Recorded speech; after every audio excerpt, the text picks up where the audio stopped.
അയ്യോടാ, ഇവിടെ കൊറേ പേര്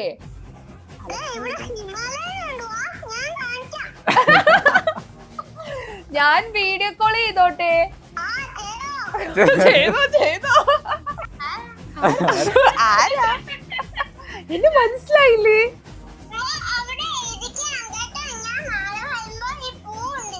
അയ്യോടാ, ബൈക്ക് കൊണ്ടുപോട്ടെ ഞങ്ങൾ?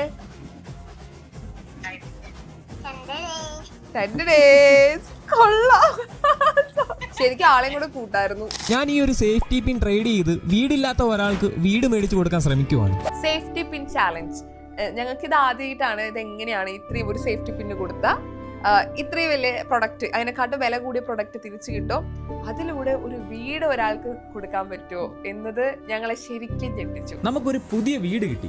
ആ വീട് നമ്മൾ ഗിഫ്റ്റ് ആയിട്ട് കൊടുക്കാൻ പോകുന്നത് സിന്ധു ചേച്ചിക്കാണ്. ഒരാളുടെ ലൈഫ് തന്നെ അങ്ങ് മാറിപ്പോയില്ലേ? ശരിക്കും കാനഡയിൽ ഒരു കൈൽ മക്ഡൊണാൾഡ് എന്ന് പറഞ്ഞിട്ട് ഒരാൾ ചെയ്തൊരു ചലഞ്ചിന്റെ ഇൻസ്പിറേഷൻ ആയിട്ട് തുടങ്ങിയതാണ്. നമുക്കൊരു ചെറിയൊരു ഹോപ്പ് ഉണ്ടായിരുന്നു എങ്ങനെയെങ്കിലും തീർക്കാം. ഞാൻ ഡയറക്റ്റ് വലിയ വലിയ കമ്പനീസിലൊക്കെ പോയിട്ട് ഓഫീസിൽ പോയിട്ട് എൻ്റെ കയ്യിൽ ഗോൾഡ് കോയിൻ ഉണ്ട്, ഇതുപോലെ വീട് വെച്ച് തരുമോ എന്നൊക്കെ ചോദിച്ചിട്ടുണ്ട്. വീട്ടിലേക്ക് എത്തിയത് സൈലത്തിലെ അനന്തുചേട്ടനാണ് വീട് തന്ന. ശരി പുള്ളി, പക്ഷെ ഞാൻ വിചാരിച്ചേക്കന്നെ നേരെ ഓപ്പോസിറ്റ് ആയിരുന്നു.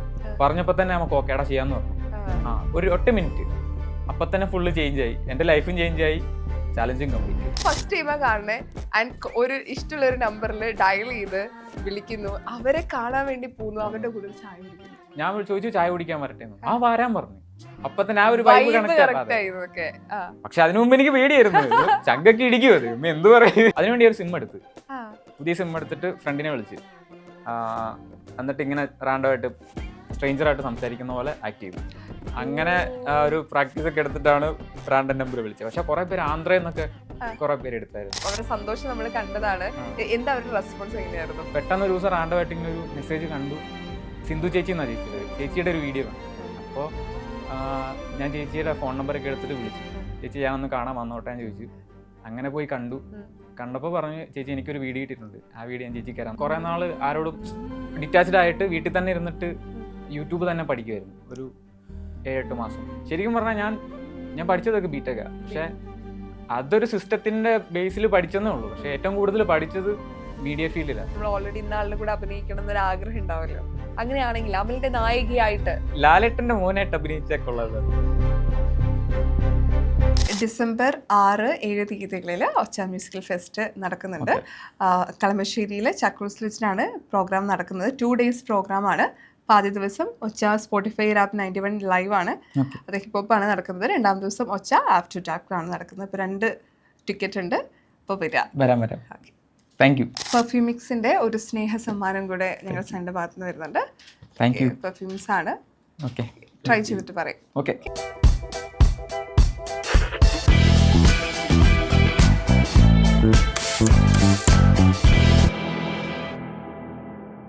ഹായ് ഹലോ നമസ്കാരം. സൈനസ് പ്ലസിന്റെ എല്ലാ പ്രേക്ഷകർക്കും സ്വാഗതം. This is me Shijina Jose Prakash. ഇന്ന് എൻ്റെ കൂടെ ജോയിൻ ചെയ്യുന്നത് സോഷ്യൽ മീഡിയയിൽ വെറൈറ്റി കോണ്ടന്റുകളൊക്കെ ഇട്ട് ഞങ്ങളെ ഞെട്ടിച്ചു കൊണ്ടിരിക്കുന്ന ഒരാളാണ്. പവർ സ്റ്റില്ലർ, സ്വാഗതം. എനിക്ക് പവർ സ്റ്റില്ലർ എന്നാണോ അമൽ എന്നാണോ വിളിക്കാൻ ഏറ്റവും കൂടുതൽ ആളുകൾ വിളിക്കുന്നത്? ഇതില് ഞാൻ ജസ്റ്റ് ഗൂഗിളിൽ പവർ സ്റ്റില്ലർ എന്ന് സെർച്ച് ചെയ്യുമ്പോഴേ ശരിക്കും ഫേസ് വരുന്നതാ. ശരിക്കും എങ്ങനെ ഈ പേര് കിട്ടി? പേര് എങ്ങനെയൊക്കെ കിട്ടി? ആദ്യത്തെ വീഡിയോ കാണുമ്പോൾ ഞങ്ങൾ പരിചയപ്പെടുന്ന ഒരു വീഡിയോ കണ്ടു. അപ്പൊ ഒരാളും കൂടി ഉണ്ട്, ഒരു സുഹൃത്തും കൂടി ഒരുമിച്ചാണ് ഈ സുഹൃത്ത്. അപ്പൊ ഈ പേര് പറയുമ്പോ എങ്ങനെ നിങ്ങൾ കണ്ടുപിടിച്ച എങ്ങനെയാ? ശരിക്കും പേര് കുറെ ഇങ്ങനെ ആലോചിച്ചപ്പോഴേക്കും കിട്ടിയൊരു സംഭവമാണ്. ഇൻട്രസ്റ്റെല്ലാറിന്റെ ഒരു ഇൻസ്പിറേഷൻ ഉണ്ടെന്ന് കുട്ടിക്ക് ഉണ്ട്. ഞങ്ങൾ ഇപ്പം സോഷ്യൽ മീഡിയയിൽ ഏറ്റവും കൂടുതൽ ചർച്ച ചെയ്യുന്നത് ആൻഡ് ഈ ഇൻഫ്ലുവൻസർ ആയിട്ട് അല്ലെങ്കിൽ കോണ്ടന്റ് ക്രിയേഷനിലൂടെ ഒരാളുടെ ലൈഫ് മാറ്റുന്നത് നമ്മൾ കാണുമ്പോൾ ഞങ്ങൾ കുറച്ചു നേരം കൊള്ളാലോ ഈ പരിപാടി, കുറെ വെറൈറ്റി ആയിട്ടാണ് ചിന്തിക്കുന്നത്. സേഫ്റ്റി പിൻ ചാലഞ്ച് ഞങ്ങൾക്ക് ഇത് ആദ്യമായിട്ടാണ്. ഇത് എങ്ങനെയാണ് ഇത്രയും ഒരു സേഫ്റ്റി പിന്ന് കൊടുത്ത ഇത്രയും വലിയ പ്രൊഡക്റ്റ്, അതിനെക്കാട്ടും വില കൂടിയ പ്രൊഡക്റ്റ് തിരിച്ചു കിട്ടും, അതിലൂടെ ഒരു വീട് ഒരാൾക്ക് കൊടുക്കാൻ പറ്റുമോ എന്നത് ഞങ്ങളെ ശരിക്കും ഞെട്ടിച്ചു. ശരിക്കും അത് ഞാൻ ഒരു മനസ്സ് നിറഞ്ഞിട്ടാണ് പറയണത്. അവരുടെ ഒരു ഹാപ്പിനെസ് കണ്ട സമയത്ത് ഒരാളുടെ ലൈഫ് തന്നെ അങ്ങ് മാറിപ്പോയില്ലേ? ഈ ഒരു സേഫ്റ്റി പിൻ ചലഞ്ച് തുടങ്ങിയ സമയത്ത് എനിക്കറിയാം ഒരുപാട് പേര് കളിയാക്കിയിട്ടുണ്ടാവും. ഇത് നടക്കോ? ഞങ്ങൾക്ക് കാണുന്നവർക്ക് ഒരു ഡൗട്ട് ഉണ്ടായിരുന്നു. ശരിക്കും സേഫ്റ്റി പിൻ ചലഞ്ച് എന്താണ്? സേഫ്റ്റി പിൻ ചലഞ്ച് എൻ്റെ ഒരു ഭ്രാന്തായിരുന്നു. ശരിക്കും കാനഡയിൽ ഒരു കൈൽ മക്ഡൊണാൾഡ് എന്ന് പറഞ്ഞിട്ട് ഒരാൾ ചെയ്തൊരു ചലഞ്ചിന്റെ ഇൻസ്പിറേഷൻ ആയിട്ട് തുടങ്ങിയതാ. പുള്ളി ഇങ്ങനെ പേപ്പർ ക്ലിപ്പ് ചലഞ്ച് ആയിരുന്നു. ആ. പുള്ളി ഒരു 2-3 വർഷം എടുത്തിട്ട് പേപ്പർ ക്ലിപ്പ് എക്സ്ചേഞ്ച് ചെയ്തിട്ട് വീടാക്കുന്ന ഒരു പ്രോസസ് ആയിരുന്നു. ഓക്കെ. അപ്പോൾ ആ ടൈമിൽ ഞാൻ വിചാരിച്ചു കേരളത്തിൽ എന്തുകൊണ്ട് നമുക്ക് വെറുതെ ട്രൈ ചെയ്ത് നോക്കാന്ന് വിചാരിച്ചത് ഇറങ്ങിയതാണ്. പക്ഷെ ഈ പറഞ്ഞ പോലെ സംശയമൊക്കെ ഉണ്ടായിരുന്നു ആളുകൾക്ക്. എന്താ നിനക്ക് പറ്റുമോ അല്ലെങ്കിൽ നിനക്ക് ഭ്രാന്താന്നൊക്കെ അങ്ങനെ പറഞ്ഞിട്ടുണ്ടായിരുന്നു. പക്ഷെ നമുക്കൊരു ചെറിയൊരു ഹോപ്പ് ഉണ്ടായിരുന്നു എങ്ങനെയെങ്കിലും തീർക്കാം എന്നുള്ളൊരു സംഭവം ഉണ്ടായിരുന്നു. ഇത് എത്ര വർഷത്തെ ഒരു പ്രോസസ്സിംഗ് ആയിരുന്നു? ശരിക്കും ഒരു വർഷത്തോളം എടുത്തു. ചലഞ്ച് തീർക്കാൻ ഒരു 7 മാസമൊക്കെ എടുത്തുള്ളൂ. പക്ഷെ വീട് പണി നമുക്ക് മഴയൊക്കെ ആയതുകൊണ്ട് കുറച്ച് ഡിലേ ആയി. അതെ. ഇത് ഇപ്പം സേഫ്റ്റി പിൻ എന്ന് പറയുമ്പോൾ നമുക്ക് എല്ലാവർക്കും ഡൗട്ട് ഉണ്ട്. ഇത് കൊടുത്തു കഴിഞ്ഞാൽ നമുക്ക് ഇതിനെക്കാട്ടും വലിയ പ്രൊഡക്റ്റ് കിട്ടും അല്ലെങ്കിൽ പ്രൈസ് കൂടി. പക്ഷെ അതിപ്പോ നമുക്കൊരു ഐഡിയ ഉണ്ട്, നമുക്കൊരു ഐഡിയ മനസ്സിൽ വന്നു. പക്ഷെ ഇതൊന്ന് പ്രാക്ടിക്കലി നമ്മൾ അത് കറക്റ്റ് ചെയ്യണമല്ലോ, അതിലേക്ക് സാധിച്ചെടുക്കണല്ലോ. അത് എത്രത്തോളം ബുദ്ധിമുട്ടുണ്ട്? അത് ഏറ്റവും വലിയ പാട് കൺവിൻസ് ചെയ്യാനാണ് ആൾക്കാരെ. ഇപ്പോൾ നമ്മൾ പുറത്തിറങ്ങിയിട്ട് ഇതുപോലെ എൻ്റെ കയ്യിൽ സേഫ്റ്റി പിൻ ഉണ്ട്, ഇതിന് പകരം വില കൂടി എന്തെങ്കിലും തരുമെന്ന് വെച്ചാൽ ആൾക്കാർ എന്താ അങ്ങനെയല്ലേ റിയാക്ട് ചെയ്യത്തുള്ളൂ. അപ്പോൾ അവരെ പറഞ്ഞ് കൺവിൻസ് ചെയ്യിപ്പിക്കുക എന്നുള്ളതായിരുന്നു പാട്. അതും വീടെന്നൊക്കെ പറയുമ്പോൾ അവരിങ്ങനെ നിനക്ക് വട്ടാടാന്നൊക്കെ പറയും. അത് പക്ഷെ കുറെ പേര് പറഞ്ഞപ്പോ തന്നെ മനസ്സിലായി നല്ലപോലെ കൂടെ നിന്നുണ്ടായിരുന്നു. ഇപ്പൊ AC ഗോൾഡ് കോയിനും കൂടെ കൊടുത്തിട്ടാണ് നമ്മൾ വീട് വാങ്ങുന്നത്. അപ്പൊ അതിന് റെഡി ആവാൻ വേണ്ടിയിട്ട് ഇത് കൊടുത്തൊരു വീടാണ് നമുക്ക് വേണ്ടത്. ബഡ്ജറ്റ് നമ്മൾ കൂടുതലാണ്, നമുക്ക് അഫോർഡ് ചെയ്യാൻ പറ്റില്ല. സോ അതിന് ആളുകൾ ഒരുപാട് പേര് ഇപ്പൊ ചിലര് വരും ഫെയിം എന്ന രീതിയിൽ വരുന്നവരുണ്ട്, ചിലർ ഹെൽപ്പ് ചെയ്യാം എന്ന രീതിയിൽ വരുന്നുണ്ട്. ഇതെങ്ങനെ അതിൽ നിന്ന് ഇങ്ങനെ ആളെ കണ്ടുപിടിച്ചേ? അതും കൂടുതലും നല്ല മൈൻഡ് ഉള്ളവരൊക്കെ തന്നെയായിരുന്നു അപ്രോച്ച് ചെയ്തിട്ടുള്ളത്. വീട്ടിലേക്ക് എത്തിയത് സൈലത്തിലെ അനന്തുചേട്ടനാണ് വീട് തന്ന. ശരിക്കും പുള്ളി നോർമലി ഇപ്പൊ ആൾക്കാരോട് പറയുമ്പോൾ തന്നെ നമ്മളെ റിജക്ട് ചെയ്യാറാണ് പതിവ്. ഈ കമ്പനീസൊക്കെ ഞാൻ ഡയറക്റ്റ് വലിയ വലിയ കമ്പനീസിലൊക്കെ പോയിട്ട് ഓഫീസിൽ പോയിട്ട് എൻ്റെ ഗോൾഡ് കോയിൻ ഉണ്ട്, ഇതുപോലെ വീട് വെച്ച് തരുമോ എന്നൊക്കെ ചോദിച്ചിട്ടുണ്ട്. ഞാനത് ഇമാജിൻ ചെയ്യാണ്, നമ്മളിത് നമ്മുടെ കോയിൻ ഗോൾഡ് കോയിൻ വെച്ചിട്ട് സംസാരിക്കപ്പെടും, വേണ്ട എന്താ വീടാണ്. റെസ്പോൺസ് ഭയങ്കര. അതെങ്ങനെയായിരുന്നു? അത് ഞാൻ പുറത്തു നിന്ന് ഇങ്ങനെ പ്രാർത്ഥിക്കും, ദൈവമേ എന്തെങ്കിലും നടക്കണേ എന്നുള്ള രീതിയിൽ. ആ ഓഫീസിന്റെ താഴെ നിന്നൊക്കെ മൈൻഡിൽ കുറച്ച് കോൺഫിഡൻസ് ഒക്കെ ബൂസ്റ്റ് ചെയ്തിട്ട് പോയിട്ടുണ്ട്. പക്ഷെ അവരും ഇങ്ങനെ കുറെയൊക്കെ റിജക്ട് ചെയ്തിട്ടുണ്ടായിരുന്നു. പക്ഷെ അതൊന്നും കാണിച്ചിട്ടില്ല എങ്കിലും. പക്ഷെ ഞാനൊരു ദിവസം റാൻഡമായിട്ട് ഇങ്ങനെ മെസ്സേജ് അയച്ചു അനന്തു ചേട്ടന്, ചേട്ടാ എൻ്റെ കയ്യിൽ ഇതുപോലെ ഒരു ഐഡിയ ഉണ്ട്, ഇപ്പോൾ ഒരു ഗോൾഡ് കോയിനും AC ഉണ്ട്, അപ്പം അത് വെച്ചിട്ട് ചേട്ടന് ഒരു വീട് തരാമോന്ന് ചോദിച്ചു. അപ്പോൾ പുള്ളി പറഞ്ഞ് നമുക്ക് മീറ്റ് ചെയ്യാന്ന് പറഞ്ഞു. അങ്ങനെ ഒരു ദിവസം പോയി. പുള്ളി പക്ഷെ ഞാൻ വിചാരിച്ചേക്കന്നെ നേരെ ഓപ്പോസിറ്റ് ആയിരുന്നു. പറഞ്ഞപ്പോൾ തന്നെ നമുക്ക് ഓക്കേടാ ചെയ്യാന്ന് പറഞ്ഞു.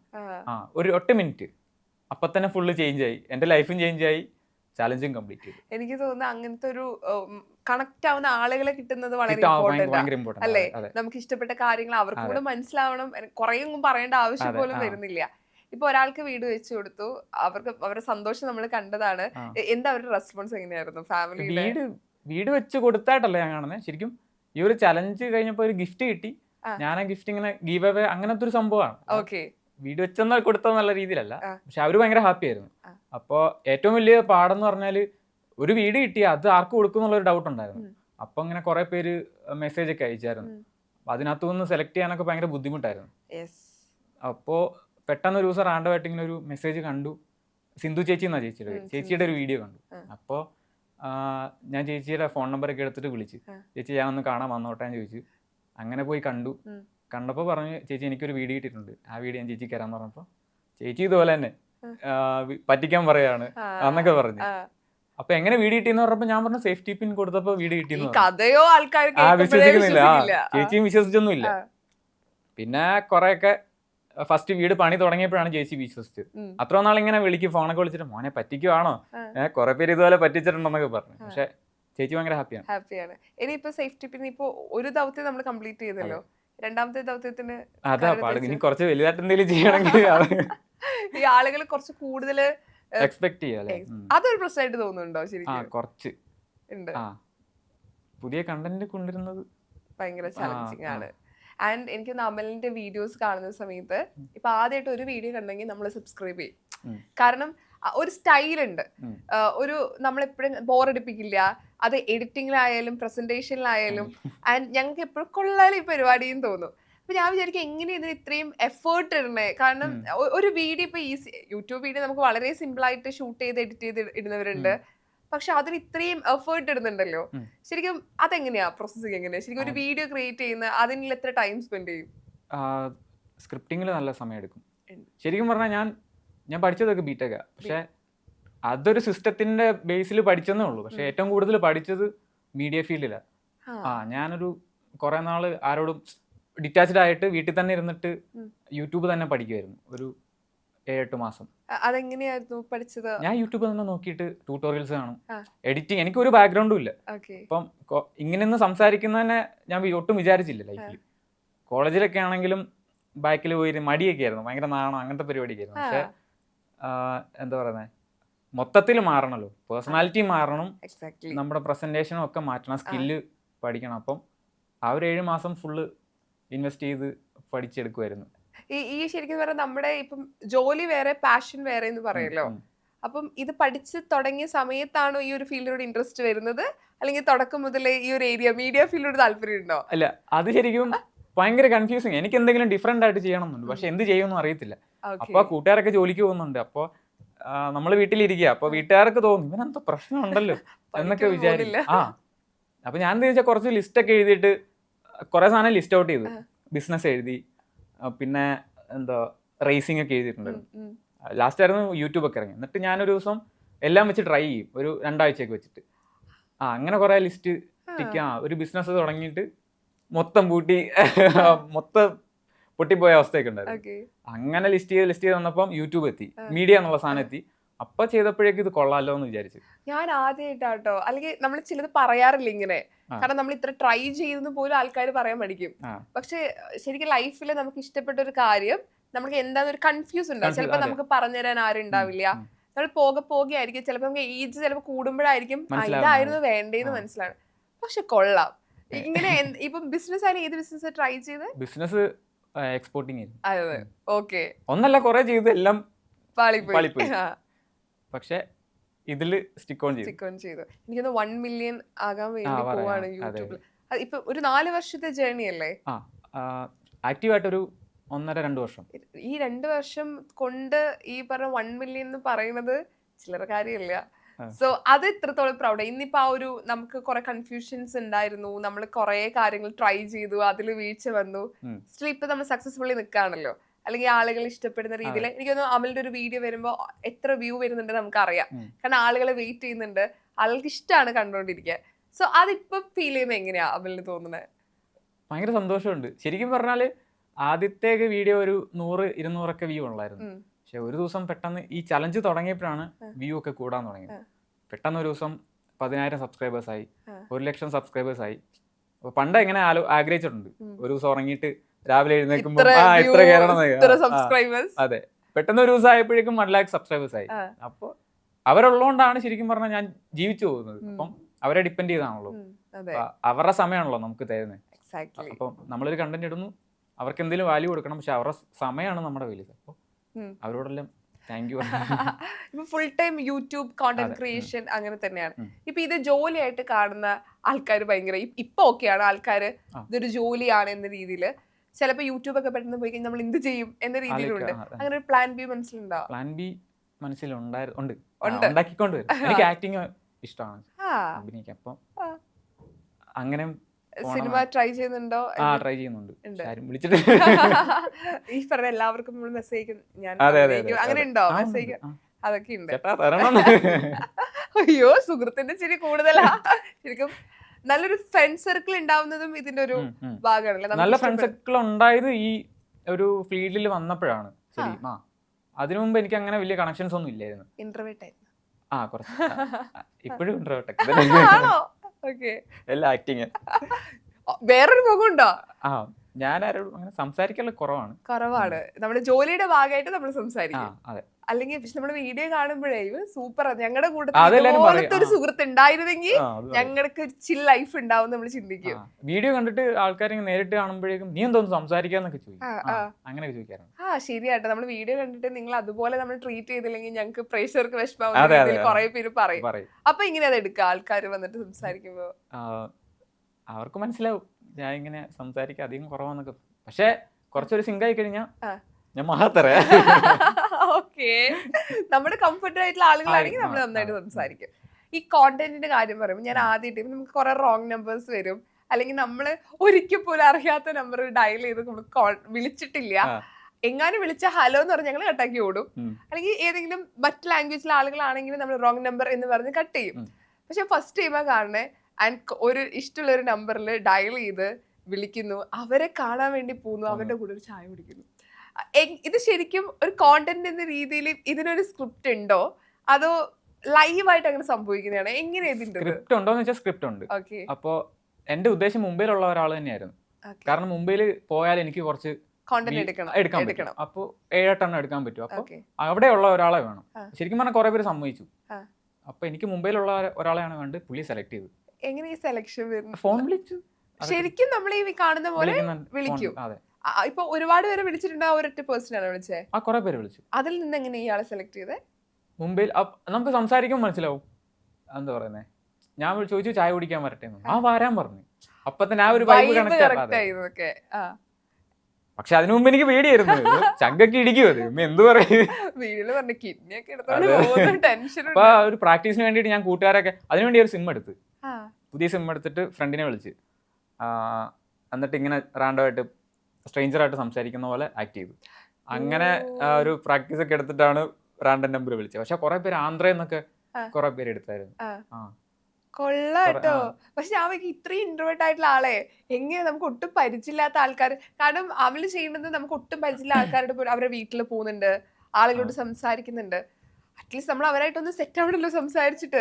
ഇത് എങ്ങനെയാ നടക്കണേ? അതിന്റെ പ്രിപ്പറേഷൻ ഈ പറഞ്ഞ പ്രാക്ടീസ് കഴിഞ്ഞിട്ടാണോ പോവാ? ഇല്ല, ആളുകളെ മീറ്റ് ചെയ്യാൻ എനിക്ക് ഭയങ്കര ഇഷ്ടമാണ്. അങ്ങനെ കുറെ കണക്ഷൻസ് കിട്ടിയിട്ടുണ്ട്. ഒരു കാട്ടിലുള്ള ഒരു അപ്പൂപ്പനും അമ്മൂമ്മയുണ്ട്. അപ്പൊ അവരെ ഞാനിങ്ങനെ വഴിതെറ്റി പോയപ്പോ കണ്ടുപിടിച്ച അവരിപ്പോ വീട്ടുകാരെ പോലെയാ. മോനെ വാ നമുക്ക് അങ്ങോട്ടൊക്കെ, അവിടെ പോയി ഞാൻ സ്റ്റേ ചെയ്തൊക്കെ ഉണ്ട്. അപ്പോൾ അവരുമായിട്ട് ഫ്ലൈറ്റിലൊക്കെ പോയിട്ടുണ്ട്. അവര് ട്രൈബൽ ഏരിയയിലുള്ളവർ. അവർക്ക് ഫസ്റ്റ് അതെ അതെ. അപ്പൊ എന്താ പറയുന്നത്, എന്റെ അച്ഛനും അമ്മയും പോലൊക്കെ തന്നെ. അപ്പൊ അങ്ങനെ കുറെ കണക്ഷൻസ് കിട്ടിയിട്ടുണ്ട്. അപ്പം എനിക്ക് പരിചയപ്പെടാൻ ഇഷ്ടമല്ലേ. അതെ. ഈ ചായ കുടിച്ച് ഇപ്പൊ അവരൊക്കെ മീറ്റ് ചെയ്ത് നമ്മൾ ചായ കുടിച്ച് എക്സ്പ്ലോർ ചെയ്തല്ലോ, അതേപോലെ ഞാൻ എക്സൈറ്റഡ് ആയിട്ടുള്ള ഒരു കാര്യമാണ് ഈ പറയുന്ന മുംബൈയിലെ പല കാര്യങ്ങളും. ഞങ്ങൾക്ക് ഇത് ആദ്യമായിട്ടാണ് ഞങ്ങൾ കണ്ടുകൊണ്ടിരുന്നത്. ഇപ്പൊ മുംബൈയിൽ പോയി ഒരു 9 വീഡിയോ ചെയ്യണമെന്ന് ഓൾറെഡി പ്ലാൻ ഉണ്ട്. പക്ഷെ ആളുകൾ ചെയ്ത് വെച്ച വീഡിയോ ചെയ്യരുത്, പക്ഷെ ചെയ്തിട്ടുണ്ടെങ്കിൽ കാണാത്ത രീതിയിൽ പ്രസന്റ് ചെയ്യണം. അതായിരുന്നു മനസ്സിലുണ്ടായത്. ആൻഡ് സെലിബ്രിറ്റീസിന്റെ മാൾ, സെലിബ്രിറ്റീസിന്റെ ഈ പറയുന്ന ഹൈപ്പർ മാർക്കറ്റ്, ഇതൊക്കെ ഞങ്ങൾക്ക് ആദ്യത്തെ എക്സ്പീരിയൻസ് ആയിരുന്നു. ഞങ്ങളും ആദ്യമായിട്ടാണ് ഇത് കണ്ടോണ്ടിരിക്കണേ. അതും പ്രേക്ഷകർക്ക് ഈ രീതി തന്നെ കാണിക്കണം. അതിന്റെ എങ്ങനെയാ? അത് കുറെ വീഡിയോസ് ഉണ്ട് അതിനെപ്പറ്റി. പക്ഷെ മലയാളീസിനെ ഒന്ന് കാണിച്ചു കൊടുക്കണം എന്നുള്ള ഇതിലായിരുന്നു. പക്ഷെ അത് റാണ്ടമായിരുന്നു. ഞാൻ പോയി ചോദിച്ചു വീഡിയോ എടുക്കുന്ന പെർമിഷൻ ഒക്കെ വേണ്ട. അപ്പൊ ചോദിച്ചപ്പോ പറഞ്ഞു കുഴപ്പമില്ല ചെയ്തോ എന്ന് പറഞ്ഞു. അങ്ങനെ എടുത്തതാണ്. അപ്പോ അത് പ്ലാൻഡ് ആയിട്ട് പോയതല്ല, പക്ഷെ ഒരു ബോണസ് ആയിട്ട് കിട്ടിയതാണ്. മുംബൈയിൽ പോയിട്ട് ഏറ്റവും ഫേവറേറ്റ് വീഡിയോ ഏതാ? ചായ കുടിക്കാൻ പോയ വീഡിയോ. ഇപ്പൊ അല്ലാതെ വേറെ എന്തെങ്കിലും വീഡിയോസ്? ഇപ്പൊ മുംബൈയിൽ പോയിട്ട് നമ്മൾ പ്ലാൻ ചെയ്തിട്ട് ഇത് നടന്നില്ല, നമ്മൾ കണ്ട കുറച്ച് വീഡിയോസ് ആണ്. ഇത് ഞങ്ങൾ പ്ലാൻ ചെയ്തു, ലിസ്റ്റിൽ വീഡിയോസ് ഉണ്ടാവല്ലോ, എന്നാ ഇത് ചെയ്യാൻ പറ്റിയില്ല എന്നൊരു വിഷമത്തിൽ, അല്ലെങ്കിൽ വീഡിയോ എടുക്കാൻ സമ്മതിച്ചില്ല എന്നോ? അങ്ങനെ ഇറക്കി വിട്ടായിരുന്നു. ഒരു മോളിൽ പോയായിരുന്നു. അത് ഇന്ത്യയിലെ തന്നെ ഏറ്റവും എക്സ്പെൻസീവ് ആയിട്ടുള്ള ഒരു മോളായിരുന്നു. അപ്പൊ അതിനകത്തൊരു സ്റ്റോറിൽ, പേര് പറയുന്നില്ല, കയറിയപ്പോഴേക്കും അത് വീഡിയോയിൽ ഉണ്ടായിരുന്നു. വീഡിയോയിലുണ്ട്. ഈ ഇറക്കി വിട്ടുന്ന രീതിയിൽ ഞാൻ കോണ്ടന്റിന് വേണ്ടിട്ട് ചെയ്തതായിരിക്കും. അല്ല, ഈ ധാരാവി എന്ന് പറഞ്ഞ സ്ട്രീറ്റ് ഞങ്ങൾക്ക് സിനിമകളിൽ മാത്രമേ ഞങ്ങളത് പറഞ്ഞു കേട്ടിട്ടുള്ളൂ, അല്ലെങ്കിൽ സീനിൽ കണ്ടിട്ടുള്ളൂ. പക്ഷെ അതിന്റെ ഒരു ഫേസ്, വേറൊരു ലൈഫ് അവിടെ ഉണ്ട് എന്ന് കൂടെ കാണിച്ചു തന്നു. സോ അതെങ്ങനെ ഉണ്ടായിരുന്നു ആ ഒരു എക്സ്പീരിയൻസ്? എല്ലാ സ്ഥലത്തും നല്ല നല്ല ആൾക്കാരും ഉണ്ട്. അപ്പൊ ഞാൻ കൂടുതലും മീറ്റ് ചെയ്യുന്ന നല്ല ആൾക്കാരെ, എന്തുകൊണ്ടാണെന്ന് അറിയത്തില്ല. അങ്ങനെ ഒരാളായിരുന്നു രവി എന്ന ഒരു ചേട്ടന്റെ പേര്. പുള്ളിക്കാരനെ കണ്ടപ്പോ വീട്ടിലോട്ട് ഇൻവൈറ്റ് ചെയ്തു. അങ്ങനെ പോയതാ. അപ്പോൾ നമ്മൾ പുറമേ കാണുന്നല്ലാണ്ട് കുറച്ച് ഇൻഡെപ്ത് ആയിട്ട് എക്സ്പീരിയൻസ്. എനിക്കിത് ശരിക്കും ഒരു ലോട്ടറിയാ. കാരണം ഞാൻ എൻ്റെ ജോലി ചെയ്യുന്നത്, പക്ഷെ അത് എൻജോയ് ചെയ്യുന്നുണ്ട്. അപ്പോൾ ഫുള്ളായിട്ട് ചെയ്യണം എന്നുള്ളൊരു ആഗ്രഹം ഉണ്ടായിരുന്നു. അപ്പോൾ അവരുടെ വീട്ടിലൊക്കെ പോയി, എന്താ പറയുന്നത്, കുറച്ച് ഭയങ്കര നല്ല ക്രൗഡാണ്, പക്ഷെ അവരുടെ ലൈഫ് അടിപൊളിയാണ്. ഈ പറയുന്ന പോലെ നമ്മൾ ചെയ്യുന്ന ജോലി നമുക്ക് അത്ര ഇഷ്ടപ്പെട്ട് ചെയ്താൽ അതിന്റെ റിസൾട്ട് ഭയങ്കരമായിരിക്കും ചെയ്യും. ഇപ്പൊ എല്ലാവരും ഇപ്പൊ സോഷ്യൽ മീഡിയയിൽ ഏറ്റവും കൂടുതൽ മാനിഫെസ്റ്റ് ചെയ്യാന്ന് പറയുന്ന സാധനമുണ്ട്. എല്ലാവരും ഇങ്ങനെ രാവിലെ 11 മാനിഫെസ്റ്റ് ചെയ്യും. ആൻഡ് നമ്മള് രാത്രി താങ്ക് യു പറയും. ഇതിപ്പോ കോമൺ ആയി നമ്മൾ കേട്ടോണ്ടിരിക്കുകയാണ്. ലൈഫിൽ അങ്ങനെ മാനിഫെസ്റ്റ് ചെയ്തിട്ടുണ്ടോ? മാനിഫെസ്റ്റേഷൻ തോന്നിയിട്ടൊക്കെ ഉണ്ട്, പക്ഷെ ചെയ്തിട്ടുണ്ട് അങ്ങനെ. ആഗ്രഹിച്ചിട്ടുണ്ട്. എന്തായിരുന്നു ഏറ്റവും വലിയ ആഗ്രഹം? ഏറ്റവും വലിയ ഇപ്പൊ സക്സസ് ആയിട്ടുള്ള ഒരു ആഗ്രഹം ഇപ്പൊ നേടിയെടുത്തത് അങ്ങനെ ഇല്ല, ഒന്നും നേടിയിട്ടില്ല. ഇല്ല. യൂട്യൂബ് ഇത്രയും അത് സബ്സ്ക്രൈബേഴ്സ് പറയാൻ പറ്റും, പക്ഷെ ആഗ്രഹിച്ചത് ഇനിയും ഉണ്ട് വലുത്. അതെ, ഓക്കെ, മെറ്റീരിയലിസ്റ്റിക് അല്ല, പക്ഷെ കുറച്ച് സിനിമ അഭിനയിക്കണം എന്ന് ആഗ്രഹമുണ്ട്. അത് മാത്രമല്ലാണ്ട് എന്താ പറയുന്നത്, സെറ്റിൽ ആവരുത് ഒരിക്കലും. കുറച്ച് അങ്ങോട്ട് ജേണി ഇല്ല, അങ്ങോട്ട് പോവാന്നുള്ളത്. ഓക്കെ, ഇപ്പൊ ആരുടെ കൂടെ ഇപ്പം നമ്മുടെ ഡയറക്ടേഴ്സ്, സെലിബ്രിറ്റീസ്, നമ്മൾ ഓൾറെഡി ഇന്ന ആളുടെ കൂടെ അഭിനയിക്കണം എന്നൊരു ആഗ്രഹം ഉണ്ടാവല്ലോ. അങ്ങനെയാണെങ്കിൽ അമലിന്റെ നായികയായിട്ട് ലാലേട്ടന്റെ മോനായിട്ട് അഭിനയിച്ചൊള്ളതാണ്. അത് ഭയങ്കര ആഗ്രഹമുണ്ട്. ഇപ്പൊ ലാലേട്ടനെ കാണാണ്, ലാലേട്ടനോട് സംസാരിക്കാൻ ഒരു അവസരം കിട്ടുന്നു, ലാലേട്ടനെ ഒരു കോണ്ടന്റിൽ ഞങ്ങൾക്ക് കാണിക്കണം, അങ്ങനെയാണെങ്കിൽ എങ്ങനെയായിരിക്കും ലാലേട്ടൻ അതിൽ കൊണ്ടുവരാ? അതൊന്നും ആലോചിക്കണം. ആലോചിച്ചോ, ധാരാളം ആലോചിച്ചോളൂ. കുറച്ച് സമയം വേണ്ടി വരും. ഈ കോണ്ടന്റ് ക്രിയേഷന് ടൈം എടുക്കും. എങ്ങനെയാണ്? നല്ല ടൈം എടുക്കും. ആളുകൾ പറയും ഇതൊക്കെ സിമ്പിൾ അല്ലേ? അത് ഇടയ്ക്ക് വീട്ടിൽ പറയും. ഞാനിങ്ങനെ വീഡിയോ കണ്ടോണ്ടിരിക്കുവായിരിക്കും, അപ്പൊ നിനക്ക് പണിയൊന്നും ഇല്ലെന്ന് ചോദിക്കും അമ്മ. ഞാൻ പറയാം പണിയെടുക്കും. ദുൽഖറിനോട് പറഞ്ഞ അങ്ങനെയൊക്കെ ഉണ്ട്. ഇങ്ങനെയാണെങ്കിൽ ലാലേട്ടന്റെ കൂടെ എന്തായിരിക്കും? ലാലേട്ടനെ കാണുമ്പോ തന്നെ ഒന്ന് കെട്ടിപ്പോയി, അത്രേ ഉള്ളൂ. അതെ, കോണ്ടന്റ് പ്ലാൻ ആയിട്ടൊന്നും ഇല്ല, തിരക്കുള്ള ആളല്ലേ. പക്ഷെ നിങ്ങൾ പിന്നെ ഒരു സിനിമയിൽ അഭിനയിക്കുമ്പോ സമയത്ത് എടുക്കാം. ഓക്കെ, അങ്ങനെയാണെങ്കിൽ നായികയായിട്ട് ആര്? അങ്ങനെ മനസ്സിലായില്ല, ആരായാലും മതി. എന്നാലും ഉണ്ടാവും. സുഹൃത്തിനോട് ചോദിച്ച സുഹൃത്തിനും പറയാൻ കാണും, സുഹൃത്തെ പറയടാ. ആര് നായിക വന്നാലായിരിക്കും ഒരു ആഗ്രഹം ഉണ്ടാവില്ലേ? ഇല്ല, അങ്ങനൊന്നുമില്ല. ഇല്ല ഇല്ല, ലാലേട്ടന്റെ മകനായ മതി. നായികക്കും കാണൂലേ ആഗ്രഹങ്ങൾ? ചോദിക്കും. ഇല്ല. അമൽ ഇപ്പൊ ഓൾറെഡി അത്യാവശ്യം അറിയുന്ന ഒരു ഇൻഫ്ലുവൻസർ ആണ്, കോണ്ടന്റ് ക്രിയേറ്റർ ആണ്. ഈ പുറത്തൊക്കെ പോകുമ്പോ ആളുകളുടെ റെസ്പോൺസ് എങ്ങനെയാ ശരിക്കും, ഫാൻസിന്റെ ഒക്കെ? അത് കുറച്ച് ഇതുണ്ട്. കുറെ കുട്ടികളാണ്, അപ്പൊ അവര് ചേട്ടാന്നൊക്കെ പറഞ്ഞ് വരും. പിന്നെ കുറച്ച് ഈ ഇപ്പൊ 3 വയസ്സ് കുട്ടികളൊക്കെ ഉണ്ട്, സംസാരിക്കാൻ ആയിട്ടില്ലാത്ത 2 പേര്. അവരിങ്ങനെ കണ്ടുപിടിക്കും. വീട്ടില് TV ഒക്കെ വെച്ചിട്ട് കൊടുത്തിട്ട് അപ്പൊ ഫേസ് കണ്ടിട്ട് ഇങ്ങനെ തിരിച്ചു വരും. അപ്പൊ സംസാരിക്കാൻ പറ്റില്ല, അപ്പൊ ഇങ്ങനെയൊക്കെ കാണിക്കും. അങ്ങനെയൊക്കെ കാണിച്ച എക്സ്പീരിയൻസ് ഉണ്ട്. പിന്നെ ആരോ വിളിച്ചിട്ട് ചീത്തയൊക്കെ പറഞ്ഞിട്ടുണ്ട്. പേരൻസ് വിളിച്ചിട്ട് ഇവിടെ നിന്റെ വീഡിയോ മാത്രമേ കാണുന്നുള്ളൂ എന്നൊക്കെ പറഞ്ഞിട്ട് അങ്ങനെയൊക്കെ പറയും. പഠിക്കുന്നില്ല, ഫുൾ ടൈം നിന്റെ വീഡിയോ കണ്ടോണ്ടിരിക്കുക, അങ്ങനെയൊക്കെ പറഞ്ഞു. അലക്സയെ നമുക്ക് വിളിക്കണമെന്നുണ്ട്, പക്ഷെ ആള് ഇപ്പൊ അംഗനവാടി പോയി കാണും. അല്ലെങ്കിൽ ഞങ്ങൾക്ക് അലക്സനും കൂടെ ഒന്ന് വീഡിയോയിൽ കാണിക്കണം എന്ന് അതിയായ ആഗ്രഹമുണ്ട്. കാരണം ഓൾറെഡി ഇന്റർവ്യൂ കാണുമ്പോൾ ആളുകൾ ചോദിക്കും ഇവിടെ ഞങ്ങളുടെ അലക്സ ചോദിക്കും. കാരണം പേര് രണ്ടുപേരും ഒരുമിച്ചാണല്ലോ, കുറെ പേർക്ക് ഒരു ആ കോംബോ ഭയങ്കര ഇഷ്ടമാണ്. ഹലോ,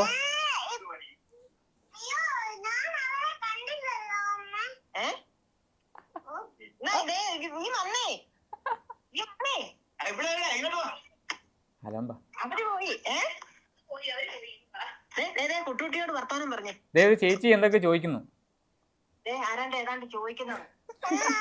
ഹലോ ഹലോ, ഇതാരാ? എന്നെ അറിയോ?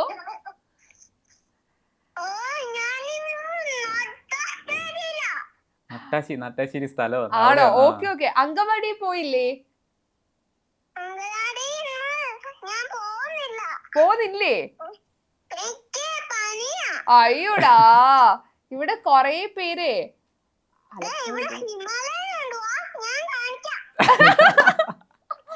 ഞാൻ വീഡിയോ കോൾ ചെയ്തോട്ടെ? ചെയ്തോ. ആരാ? എന്നെ മനസ്സിലായില്ലേ? എവിടെ നിന്റെ കണ്ണ് മാത്രമേ ഞാൻ കാണുന്നുള്ളൂ. ചിക്കു, ഇത് അലക്സയാണോ?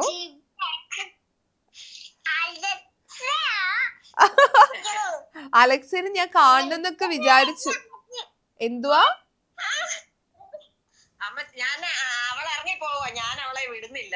അയ്യോ,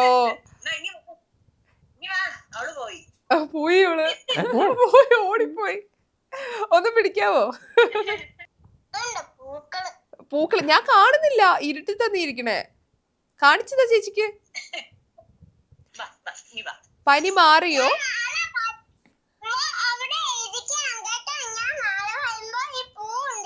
അയ്യോടാ, എന്താ ഇന്ന് വരാത്തെ? നല്ല ചിരിയാണല്ലോ. ഓടല്ലേ, നോക്കട്ടെ ചേച്ചി.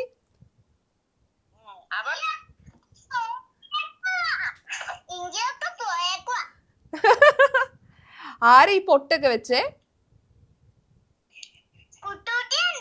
ആണോ? എനിക്ക് ഒരു പാട്ട് പാടിത്തരോ?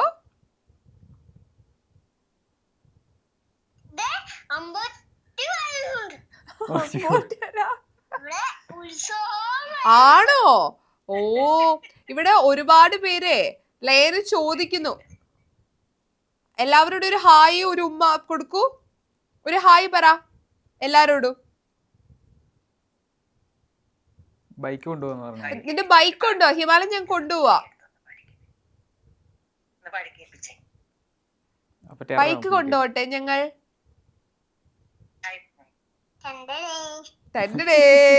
കൊള്ളാം. ഒരു ഉമ്മ. ലവ് യു പറ. Love you. എല്ലാവരോടും ലവ് യു പറ. എന്തുവാ?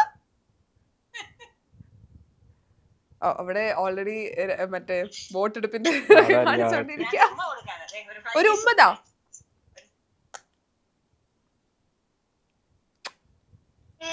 ആ, താങ്ക് യു. എല്ലാവരോടും ബായ് പറയൂ. എല്ലാവരും ഇഷ്ടാണെന്ന് പറയൂ. നീ വെളിച്ചു നിന്നേ. ഇരുട്ടാ നിന്റെ ബൈ ബൈ. ശരിക്കും ആളെയും കൂടെ കൂട്ടായിരുന്നു. അടുത്ത ഇന്റർവ്യൂല് നമുക്ക് എന്തായാലും കാണാം. താങ്ക് യു കേട്ടോ. Thank you so much. Thank you. ആള് ഭയങ്കര ആക്റ്റീവ്. എനിക്ക് തോന്നുന്നു പണ്ടേ ആള് നമ്മൾ സംസാരിപ്പിച്ചെടുക്കോ. ഈ കൊച്ചുങ്ങള് വീട്ടിലുണ്ടെങ്കിലേ അവര് നന്നായിട്ട് സംസാരിക്കണമെങ്കിൽ നമ്മൾ കുറേ സംസാരിക്കണം എന്ന് പറയും. അപ്പൊ അവര് നമ്മുടെ കൂടെ നന്നായിട്ട് സംസാരിക്കുന്നു. ഇങ്ങനെ ഓൾ ക്രെഡിറ്റ് അമലിനാണ്. അല്ല, എനിക്കൊന്നുമില്ല. ഇല്ല, അത് വീട്ടുകാർക്ക് തന്നെ. അവര് നന്നായി സംസാരിപ്പിച്ചെടുക്കും. ചേച്ചിയുടെ അമ്മയും അച്ഛനും നന്നായിട്ട് സംസാരിക്കും. പക്ഷെ ആള് ഭയങ്കര ആക്റ്റീവാ, ഭയങ്കര ക്യൂട്ടാണ്. എനിക്ക് തോന്നുന്നു ആളുകൾ ഒരുപാട് പേര് വന്ന് സംസാരിക്കുമ്പോ തിരിച്ചു സംസാരിക്കും. വലിയവരെ പോലെ തന്നെ സംസാരിക്കും. അങ്ങനത്തെ കാര്യങ്ങളൊക്കെ പുള്ളിക്കാരിക്ക് അറിയാം. ഭയങ്കര ക്യൂട്ടായിട്ടുണ്ട് കേട്ടോ. ഡിസംബർ 6, 7 തീയതികളിൽ ഒച്ച മ്യൂസിക്കൽ ഫെസ്റ്റ് നടക്കുന്നുണ്ട്. കളമശ്ശേരിയിലെ ചക്രൂസ് ലിസ്റ്റിലാണ് പ്രോഗ്രാം നടക്കുന്നത്. 2 days പ്രോഗ്രാമാണ്. അപ്പോൾ ആദ്യ ദിവസം ഒച്ച സ്പോട്ടിഫൈ ആപ്പ് 91 ലൈവ് ആണ്. അത് ഹിപ്പ് ആണ് നടക്കുന്നത്. 2ാം ദിവസം ഒച്ച ആഫ്റ്റർ ഡാർക്കിലാണ് നടക്കുന്നത്. ഇപ്പോൾ 2 ടിക്കറ്റ് ഉണ്ട്. അപ്പോൾ വരാം. Thank you. പെർഫ്യൂമിക്സിന്റെ ഒരു സ്നേഹ സമ്മാനം കൂടെ ഞങ്ങൾ സെൻ്റെ ഭാഗത്ത് നിന്ന് വരുന്നുണ്ട്. പെർഫ്യൂംസ് ആണ്. ട്രൈ ചെയ്തിട്ട് പറയും. ഓക്കെ.